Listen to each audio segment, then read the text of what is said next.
வெங்கட் பிரபு அவர்கள் வந்து இந்த ஒரு கதையை விட்டு அப்படியே விலகிடலாம் அப்படிங்கிற மாதிரி ஒரு பிளான் வச்சிருக்காரு அப்படிங்கிறது.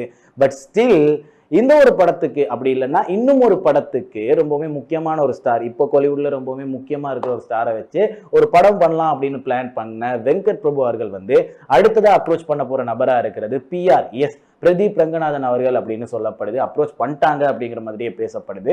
ஸோ இந்த ஒரு படம் வந்து நம்மளோட சிவகார்த்திகேயன் அவர்களுக்கு இன்னொரு படம் எடுக்கிறதுக்கு இருந்தார் நம்மளோட வெங்கட் பிரபு. என்ன மாதிரியான படம் அப்படின்னு பார்த்துக்கிட்டீங்கன்னா ஒரு time travel science fiction movie அப்படிங்கிற மாதிரி தான் இவங்க வந்து பேசியிருந்தாங்க. ஏன்னா நம்மளோட சிவகார்த்திகேயன் அவர்களை வந்து ஒரு மோக்அப் கேமரால கூட போயிட்டு கேப்சர்லாம் பண்ணும்போது வெல்கம் டு த ஃபியூச்சர் அப்படிங்கிற மாதிரி தான் நம்மளோட வெங்கட் பிரபு அவர்கள் வந்து அங்கே இங்கன்னு பதிவு பண்ணியிருந்தாரு.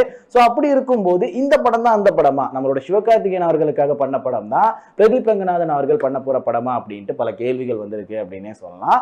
ஸோ மக்களுக்குமே கூட ஒரு எதிர்பார்ப்பு இருக்கு. ஏன்னா அடுத்து ஜென்ரேஷனா வரப்போறது விஜய் அவர்களுக்கு தாண்டி சிவகார்த்திகேயன் அவர்கள், சிவகார்த்திகேயன் அவர்களை தாண்டி PR பிரதீப் ரங்கநாதன் அவர்கள் அப்படிங்கிற மாதிரி பல பேர் இப்பவே முடிவு பண்ணவே ஆரம்பிச்சிட்டாங்க அப்படின்னே சொல்லலாம். ஸோ அப்படி இருக்கும்போது நம்மளோட சிவகார்த்திகேயன் அவர்களுக்கு ஒரு ஃபியூச்சரிஸ்டிக்கான கதையை நம்மளோட பிரதீப் ரங்கநாதன் அவர்கள் பண்ணா அது கொஞ்சம் புதுசா இருக்கும், அப்படி இல்லைன்னா இந்த வைபுக்குள்ள செட் ஆகும் அப்படிங்கிற மாதிரி PR அவரோட பிரதீப் ரங்கநாதன் அவர்களோட அந்த ஒரு ஸ்டைலை வச்சு வெங்கட் பிரபு அவர்கள் கூட ஜட்ஜ் பண்ணியிருக்கலாம் அப்படிங்கிற மாதிரியான ஒரு பதிவு கிடைச்சிருக்கு.